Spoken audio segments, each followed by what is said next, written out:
Hey everyone, it's me Sana Sangam. Welcome back to my YouTube channel. First PUC annual ಎಕ್ಸಾಮಿನೇಷನ್ಗೆ ನಾನು important question ಸೀರೀಸನ್ನು start ಮಾಡಿದ್ದೀನಿ. ಈಗಾಗಲೇ ಕೆಮಿಸ್ಟ್ರಿನಲ್ಲಿ 9 ಚಾಪ್ಟರ್ಸ್ ಆ್ಯಂಡ್ ಫಿಸಿಕ್ಸಲ್ಲಿ 7 ಚಾಪ್ಟರ್ಸ್ದು chapter wise important and fixed ಕ್ವಶನ್ಸನ್ನು ನಾನು ಪ್ರೊವೈಡ್ ಮಾಡಿದ್ದೀನಿ. ಇದೆಲ್ಲ ವೀಡಿಯೋಸ್ ನಿಮಗೆ ಸಿಂಗಲ್ ಪ್ಲೇಲಿಸ್ಟಲ್ಲಿ ಸಿಗುತ್ತೆ. ಪ್ಲೇಲಿಸ್ಟ್ ನೇಮ್ ಬಂದುಬಿಟ್ಟು important question series first PUC annual examination 2024. ನೀವು ಸ್ಕ್ರೀನ್ ಮೇಲೆ ನೋಡ್ಬೋದು. ಪ್ಲೇಲಿಸ್ಟ್ ನೋಡಿಲ್ಲ ಅಂತಂದರೆ ನೋಡಿ, ಪ್ಲೇಲಿಸ್ಟ್ ಲಿಂಕನ್ನು ನಾನು ಡಿಸ್ಕ್ರಿಪ್ಷನ್ ಬಾಕ್ಸಲ್ಲಿ ಪ್ರೊವೈಡ್ ಮಾಡಿರ್ತೀನಿ. ಅಲಾಂಗ್ ವಿತ್ ದಟ್ ನಾನು ಫಿಸಿಕ್ಸ್ ಆ್ಯಂಡ್ ಕೆಮಿಸ್ಟ್ರಿ ಈ 2 ಸಬ್ಜೆಕ್ಟ್ಸು ಕೂಡ blue print complete analysis and 95% ಪ್ಲಸ್ಸನ್ನು ಹೇಗೆ ಸ್ಕೋರ್ ಮಾಡ್ಬೋದು ನಿಮ್ಮ ಆ್ಯನ್ಯುವಲ್ ಎಕ್ಸಾಮಿನೇಷನಲ್ಲಿ ಅನ್ನೋದ್ರ ಬಗ್ಗೆಯೂ ಕೂಡ ವೀಡಿಯೋಸ್ ಮಾಡಿ ಅಪ್ಲೋಡ್ ಮಾಡಿದ್ದೀನಿ. ನೋಡಿಲ್ಲ ಅಂತಂದರೆ ನೋಡಿ, ವೀಡಿಯೋಸ್ ಲಿಂಕನ್ನು ನಾನು ಡಿಸ್ಕ್ರಿಪ್ಷನ್ ಬಾಕ್ಸಲ್ಲಿ ಪ್ರೊವೈಡ್ ಮಾಡಿರ್ತೀನಿ.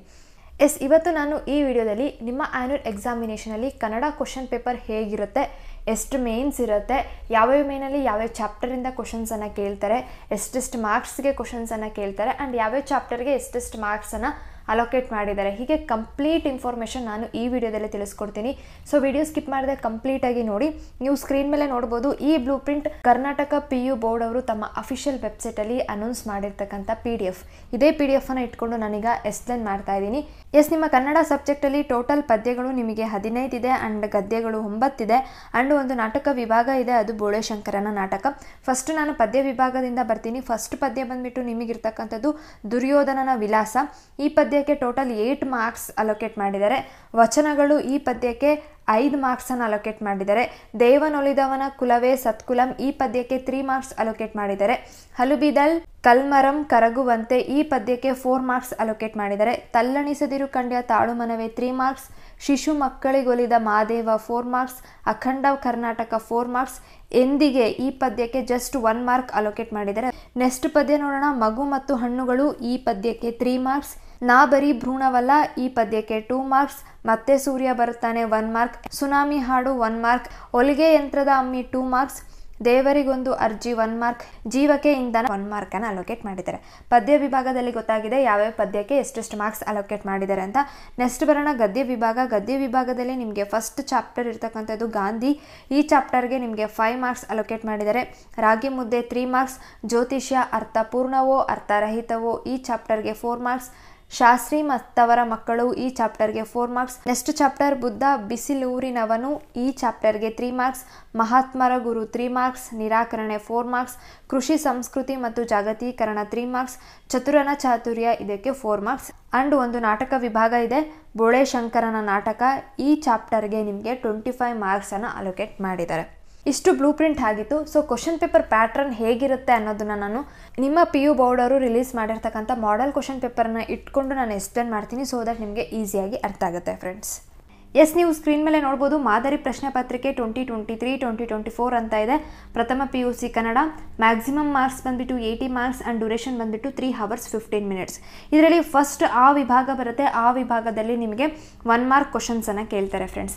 ಆ ವಿಭಾಗದಲ್ಲಿ ಫಸ್ಟ್ ಮೇನಲ್ಲಿ ನಿಮಗೆ ಈ ಕೆಳಗಿನ ಪ್ರಶ್ನೆಗಳಿಗೆ ನೀಡಿರುವ ಉತ್ತರಗಳಲ್ಲಿ ಸರಿಯಾದುದನ್ನು ಆರಿಸಿ ಬರೆಯಿರಿ ಅಂತ ಇದೆ. That is MCQ, multiple choice questions.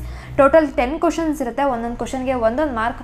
So 10 × 1 10 marks. ಆ ವಿಭಾಗ ಫಸ್ಟ್ ಮೇನ್ಗೆ ನಿಮಗೆ 10 ಮಾರ್ಕ್ಸನ್ನು ಅಲೋಕೇಟ್ ಮಾಡಿರ್ತಾರೆ. ಟೋಟಲ್ ನಿಮಗೆ 10 MCQ ಅನ್ನು ಕೇಳ್ತಾರೆ. 10 MCQಗೆ 10 ಮಾರ್ಕ್ಸನ್ನು ಅಲೋಕೇಟ್ ಮಾಡಿದ್ದಾರೆ. ಒಂದು ಕ್ವಶನ್ ಇರುತ್ತೆ. ಕ್ವಶನ್ಗೆ ನಿಮಗೆ 4 ಆಪ್ಷನ್ಸನ್ನು ನೀಡಿರ್ತಾರೆ.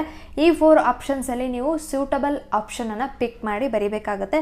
10 ಇರುತ್ತೆ. 10ಗೆ 10 ಮಾರ್ಕ್ಸನ್ನು ಅಲೋಕೇಟ್ ಮಾಡಿದ್ದಾರೆ. ನೀವು ಸ್ಕ್ರೀನ್ ಮೇಲೆ ನೋಡ್ಬೋದು 10 ಕ್ವಶನ್ಸನ್ನು ಕೇಳಿದ್ದಾರೆ. 1 to 10th ಕ್ವಶನ್ MCQ ಇರುತ್ತೆ. ಅದೇ ಆ ವಿಭಾಗದಲ್ಲಿ ಸೆಕೆಂಡ್ ಮೇನಲ್ಲಿ ಬಿಟ್ಟ ಸ್ಥಳಗಳಿಗೆ ಸರಿಯಾದ ಉತ್ತರವನ್ನು ಆರಿಸಿ ಬರೆಯಿರಿ ಇರುತ್ತೆ. 5 ಕ್ವಶನ್ಸ್ ಇರುತ್ತೆ. 5 ಕ್ವಶನ್ಸ್ಗೆ 5 ಮಾರ್ಕ್ಸನ್ನು ಅಲೋಕೇಟ್ ಮಾಡಿದ್ದಾರೆ. ಇದು fill in the blanks type of questions. ಇದು ಬ್ಲ್ಯಾಂಕಲ್ಲಿ ಏನೇನು ಫಿಲಪ್ ಮಾಡಬೇಕೋ ಅದನ್ನು ಆನ್ಸರ್ ಮೇಲೆ ಬ್ರ್ಯಾಕೆಟಲ್ಲಿ ಕೊಟ್ಟಿರ್ತಾರೆ. ಸೊ ಬ್ರ್ಯಾಕೆಟಲ್ಲಿ ಇರ್ತಕ್ಕಂಥ ವರ್ಡನ್ನು ಕರೆಕ್ಟಾಗಿ ನೀವು ಬ್ಲ್ಯಾಂಕಿಗೆ ಮ್ಯಾಚ್ ಮಾಡಿ ಬರೀಬೇಕಾಗತ್ತೆ. ಓಕೆ, ಈಸಿಯಾಗೇ ಇರುತ್ತೆ. ಸೊ 5 × 1 5 ಮಾರ್ಕ್ ಆ ವಿಭಾಗದಲ್ಲಿ ಸೆಕೆಂಡ್ ಮೇನ್ಗೆ ಅಲೋಕೇಟ್ ಮಾಡಿರ್ತಾರೆ. ನೆಕ್ಸ್ಟ್ ಬರೋಣ. ಅದೇ ಆ ವಿಭಾಗದಲ್ಲಿ ಥರ್ಡ್ ಮೇನಲ್ಲಿ ನಿಮಗೆ ಹೊಂದಿಸಿ ಬರೆಯಿರಿ ಇರುತ್ತೆ. ಹೊಂದಿಸಿ ಬರೆಯರಲ್ಲೂ ಕೂಡ ನಿಮಗೆ 5 ಕ್ವಶನ್ಸ್ ಇರುತ್ತೆ. 5 ಕ್ವಶನ್ಸ್ಗೆ 5 ಮಾರ್ಕ್ಸನ್ನು ಅಲೋಕೇಟ್ ಮಾಡಿರ್ತಾರೆ. 5 × 1 5 ಮಾರ್ಕ್. ಆ ವಿಭಾಗದಲ್ಲಿ ಥರ್ಡ್ ಮೇನ್ಗೆ ನಿಮಗೆ 5 ಮಾರ್ಕ್ಸನ್ನು ಅಲೋಕೇಟ್ ಮಾಡಿರ್ತಾರೆ. ಈ ಮಾಡೆಲ್ ಕ್ವಶನ್ ಪೇಪರಲ್ಲಿ ಯಾವ ರೀತಿ ಕೇಳಿದ್ದಾರೆ ಅಂತಂದರೆ, ಒಂದು ಪಾರ್ಟಲ್ಲಿ ಏನೇನು ನಿಮಗೆ ಚಾಪ್ಟರ್ಸ್ ಇದೆಯೋ ಚಾಪ್ಟರ್ಸ್ ನೇಮ್ಸನ್ನು ಕೊಟ್ಟಿದ್ದಾರೆ ಆ್ಯಂಡ್ ಈ ಚಾಪ್ಟರನ್ನು ಯಾರು ಬರೆದಿದ್ದಾರೋ ಆ ಒಂದು ಲೇಖಕ ಅಥವಾ ಲೇಖಕಿಯರ ಹೆಸರನ್ನು ಇಲ್ಲಿ ಕೊಟ್ಟಿದ್ದಾರೆ. ಸೊ ನೀವು ಅದನ್ನು ಮ್ಯಾಚ್ ಮಾಡಬೇಕಾಗುತ್ತೆ. ಸೊ ದಟ್ ನೀವು ಆ್ಯನ್ಯುವಲ್ ಎಕ್ಸಾಮಿನೇಷನ್ಗೆ ಹೋಗೋಕ್ಕೂ ಮುಂಚೆ, ಕನ್ನಡ ಆ್ಯನ್ಯುವಲ್ ಎಕ್ಸಾಮಿನೇಷನ್ ಅಟೆಂಡ್ ಮಾಡೋಕ್ಕೂ ಮುಂಚೆ ಫಸ್ಟ್ ಕನ್ನಡ ಸಬ್ಜೆಕ್ಟಲ್ಲಿ ಯಾವ್ಯಾವ ಚಾಪ್ಟರ್ಸ್ ಇದೆ ಆ ಚಾಪ್ಟರ್ಸನ್ನು ಯಾರ್ಯಾರು ಬರೆದಿದ್ದಾರೆ, ಲೇಖಕರು ಯಾರು, ಲೇಖಕಿಯರು ಯಾರು, ಓಕೆ, ಅದನ್ನು ನೀವು ಪರ್ಫೆಕ್ಟಾಗಿ ತಿಳ್ಕೊಂಡೋಗಿ. ಸೊ ದಟ್ ಆ್ಯನ್ಯುವಲ್ ಎಕ್ಸಾಮಿನೇಷನಲ್ಲೂ ಕೂಡ ಇದೇ ರೀತಿ ಹೊಂದಿಸಿ ಬರೆಯಿರಿ ಕೇಳಿದರೆ ನಿಮಗೆ ಈಸಿ ಆಗುತ್ತೆ ಅಟೆಂಡ್ ಮಾಡೋದಕ್ಕೆ. ಓಕೆ, ಸೊ ನಿಮಗೆ ಟೋಟಲ್ ಆ ವಿಭಾಗದಲ್ಲಿ 20 ಮಾರ್ಕ್ಸ್ಗೆ ಆಯಿತು. 10 ಮಾರ್ಕ್ಸ್ MCQ ಇರುತ್ತೆ, 5 marks fill in the blanks ಇರುತ್ತೆ ಆ್ಯಂಡ್ 5 ಮಾರ್ಕ್ ಹೊಂದಿಸಿ ಬರೆಯಿರಿ ಇರುತ್ತೆ. ಟೋಟಲ್ 20 ಮಾರ್ಕ್ಸ್ ಆ ವಿಭಾಗಕ್ಕೆ ಅಲೋಕೇಟ್ ಆಗಿದೆ. ನೆಕ್ಸ್ಟ್ ಮೇನ್ ಬರೋಣ ಆ ವಿಭಾಗದಲ್ಲಿ ನಿಮಗೆ 2 ಮಾರ್ಕ್ ಕ್ವಶನ್ಸನ್ನು ಕೇಳ್ತಾರೆ. ಓಕೆ, ಆ ವಿಭಾಗದಲ್ಲಿ 4th ಮೇನಲ್ಲಿ ಸಬ್ ಮೇನ್ ಆ ಮೇನಲ್ಲಿ ಬಂದರೆ ಯಾವುದಾದರೂ 3 ಪ್ರಶ್ನೆಗಳಿಗೆ 2-3 ವಾಕ್ಯಗಳಲ್ಲಿ ಉತ್ತರಿಸಿರಿ ಅಂತ ಇದೆ. ಸೊ 2-3 ವಾಕ್ಯಗಳಲ್ಲಿ ನೀವು ಉತ್ತರವನ್ನು ಮಾಡಬೇಕಾಗತ್ತೆ. ಇಲ್ಲಿ ನೋಡೋದಾದರೆ ನಿಮಗೆ 4 ಕ್ವಶನ್ಸ್ ಇರುತ್ತೆ. 4 ಕ್ವಶನ್ಸಲ್ಲಿ ನೀವು 3 ಕ್ವಶನ್ಸ್ಗೆ ಮಾತ್ರ ಆನ್ಸರ್ ಮಾಡೋರು ಇರ್ತೀರಾ. ಸೊ 3 × 2 6 ಮಾರ್ಕ್ಸ್ ಈ ಪಾರ್ಟಿಗೆ ಅಲೋಕೇಟ್ ಆಗಿದೆ. ಯಾವ ಪದ್ಯ ಭಾಗದಿಂದ ನಿಮಗೆ ಕ್ವಶನ್ಸನ್ನು ಕೇಳ್ತಾರೆ ಅನ್ನೋದು ನೋಡೋದಾದರೆ ಇಲ್ಲಿ ನೀವು ಕೇರ್ಫುಲ್ಲಾಗಿ ಅಬ್ಸರ್ವ್ ಮಾಡೋದಾದರೆ ಆ ವಿಭಾಗದಲ್ಲಿ 2 ಮಾರ್ಕ್ಸ್ ಕ್ವಶನ್ಸನ್ನು ಕೇಳ್ತಾರೆ. ಫಸ್ಟ್ ಮೇನಲ್ಲಿ ನಿಮಗೆ ಪದ್ಯ ವಿಭಾಗದಿಂದ ಕೇಳ್ತಾರೆ, ನೆಕ್ಸ್ಟ್ ಗದ್ಯದಿಂದ ಕೇಳ್ತಾರೆ, ನೆಕ್ಸ್ಟ್ ನಾಟಕದಿಂದ ಕೇಳ್ತಾರೆ. ಇದೇ ಸಂದರ್ಭ ಸೂಚಿಸಿಗೂ ಕೂಡ ಫಾಲೋ ಅಪ್ ಆಗುತ್ತೆ ಆ್ಯಂಡ್ 4 ಮಾರ್ಕ್ ಕ್ವಶನ್ಸ್ಗೂ ಕೂಡ ಇದೇ ಪ್ಯಾಟ್ರನ್ ಫಾಲೋ ಮಾಡಿದ್ದಾರೆ ನಿಮ್ಮ ಮಾಡಲ್ ಕ್ವಶನ್ ಪೇಪರಲ್ಲಿ. ಯಾವ್ಯಾವ ಪದ್ಯದಿಂದ ಕ್ವಶನ್ಸನ್ನು ಕೇಳ್ತಾರೆ ಅನ್ನೋದು ನೋಡೋದಾದರೆ ಹೊಲಿಗೆ ಯಂತ್ರದ ಅಮ್ಮಿ, ದೇವನೊಲಿದವನ ಕುಲವೇ ಸತ್ಕುಲಂ, ತಲ್ಲಣಿಸದಿರು ಕಂಡಿಯ ತಾಳು ಮನವೇ, ನಾ ಬರೀ ಭ್ರೂಣವಲ್ಲ.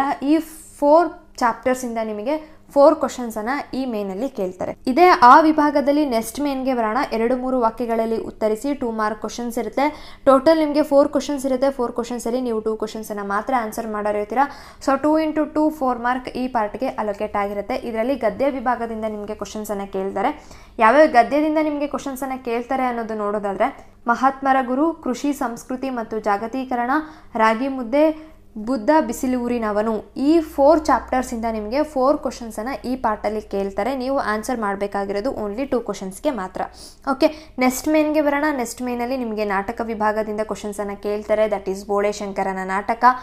ಟೋಟಲ್ ನಿಮಗೆ 4 ಕ್ವಶನ್ಸ್ ಇರುತ್ತೆ. 4 ಕ್ವಶನ್ಸಲ್ಲಿ ನೀವು 3 ಕ್ವಶನ್ಸನ್ನು ಮಾತ್ರ ಆನ್ಸರ್ ಮಾಡಬೇಕು. ಒಂದೊಂದು ಕ್ವಶನ್ಗೆ 2 ಮಾರ್ಕ್ಸ್ ಇರುತ್ತೆ. ಸೊ 3 × 2 6 ಮಾರ್ಕ್ಸ್ ಈ ಪಾರ್ಟಿಗೆ ಅಲೋಕೇಟ್ ಆಗಿದೆ. ನೆಕ್ಸ್ಟ್ ವಿಭಾಗ ನೋಡೋಣ. ಈ ವಿಭಾಗದಲ್ಲಿ ನಿಮಗೆ 3 ಮಾರ್ಕ್ ಕ್ವಶನ್ಸ್ ಸ್ಟಾರ್ಟ್ ಆಗುತ್ತೆ. ಓಕೆ, ಈ 3 ಮಾರ್ಕ್ ಕ್ವಶನ್ಸಲ್ಲಿ ಫಸ್ಟ್ ಪದ್ಯದಿಂದ ಕೇಳ್ತಾರೆ, ನೆಕ್ಸ್ಟ್ ಗದ್ಯದಿಂದ, ನೆಕ್ಸ್ಟ್ ನಾಟಕದಿಂದ ಕೇಳ್ತಾರೆ. ಇದರಲ್ಲಿ ನೋಡೋಣ. ಫಸ್ಟ್ ಮೇನಲ್ಲಿ ನೀವು ನೋಡೋದಾದರೆ ಯಾವುದಾದ್ರೂ 2 ವಾಕ್ಯಗಳ ಸಂದರ್ಭ ಸೂಚಿಸಿ ಸ್ವಾರಸ್ಯ ಬರೆಯಿರಿ. ಸೊ ಸಂದರ್ಭ ಸೂಚಿಸಿ ಸ್ವಾರಸ್ಯ ಬರೆಯಿರಿ. ಈ ಥರ ಕ್ವಶನ್ಸ್ಗೆ ನಿಮಗೆ 3 ಮಾರ್ಕ್ ಅಲೋಕೇಟ್ ಆಗಿದೆ. ಟೋಟಲ್ ನೋಡಿ 3 ಕ್ವಶನ್ಸ್ ಕೇಳಿದ್ದಾರೆ. 3 ಕ್ವಶನ್ಸಲ್ಲಿ ನೀವು 2 ಕ್ವಶನ್ಸನ್ನು ಮಾತ್ರ ಆನ್ಸರ್ ಮಾಡಬೇಕು. ಸೊ 2 × 3 6 ಮಾರ್ಕ್ಸ್ ಈ ಪಾರ್ಟಿಗೆ ಅಲೋಕೇಟ್ ಆಗಿದೆ. ಇದರಲ್ಲಿ ಪದ್ಯದಿಂದ ಕೇಳ್ತಾರೆ ನಿಮಗೆ ಕ್ವಶನ್ನು. ಯಾವ್ಯಾವ ಪದ್ಯದಿಂದ ಕೇಳ್ತಾರೆ ಅನ್ನೋದು ನೋಡೋದಾದರೆ ದುರ್ಯೋಧನನ ವಿಲಾಸ, ಶಿಶು ಮಕ್ಕಳಿಗೊಲಿದ ಮಾದೇವ, ಮಗು ಮತ್ತು ಹಣ್ಣುಗಳು. ಈ 3 ಪದ್ಯದಿಂದ ನಿಮಗೆ 3 ಕ್ವಶನ್ಸನ್ನು ಕೇಳ್ತಾರೆ. ನೆಕ್ಸ್ಟ್ ಮೇನ್ಗೆ ಬರೋಣ. ಅಗೇನ್ ಸಂದರ್ಭ ಸೂಚಿಸಿ ಸ್ವಾರಸ್ಯ ಬರೆಯಿರಿ. ನಿಮಗೆ 2 ಕ್ವಶನ್ಸ್ ಇರುತ್ತೆ. 2 ಕ್ವಶನ್ಸಲ್ಲಿ ನೀವು 1 ಕ್ವಶನ್ಗೆ ಮಾತ್ರ ಆನ್ಸರ್ ಮಾಡೋರಿರ್ತೀರ. ಗದ್ಯ ವಿಭಾಗದಿಂದ ಕೇಳ್ತಾರೆ. ಯಾವ ಚಾಪ್ಟರಿಂದ ಕೇಳ್ತಾರೆ ಅನ್ನೋದು ನೋಡೋದಾದರೆ ಜ್ಯೋತಿಷ್ಯ ಅರ್ಥಪೂರ್ಣವೋ ಅರ್ಥರಹಿತವೋ ನಿರಾಕರಣೆ. ಈ 2 ಚಾಪ್ಟರ್ಸಿಂದ ನಿಮಗೆ 2 ಸಂದರ್ಭ ಸೂಚಿಸಿ ಸ್ವಾರಸ್ಯ ಬರೆಯಿರಿ 2 ಕ್ವಶನ್ಸನ್ನು ಕೇಳ್ತಾರೆ. ಅದರಲ್ಲಿ ನೀವು 1ಅನ್ನು ಆನ್ಸರ್ ಮಾಡಬೇಕಾಗುತ್ತೆ. ಸೊ 1 × 3 ಮಾರ್ಕ್ ಈ ಪಾರ್ಟಿಗೆ ಅಲೋಕೇಟ್ ಆಗಿದೆ. ನೆಕ್ಸ್ಟ್ ಕೂಡ ನಿಮಗೆ ಸಂದರ್ಭ ಸೂಚಿಸಿ ಸ್ವಾರಸ್ಯ ಬರೆಯಿರಿ ಇರುತ್ತೆ. ನಾಟಕ ವಿಭಾಗದಿಂದ ಕೇಳ್ತಾರೆ. ಬೋಳೆ ಶಂಕರನ ನಾಟಕ.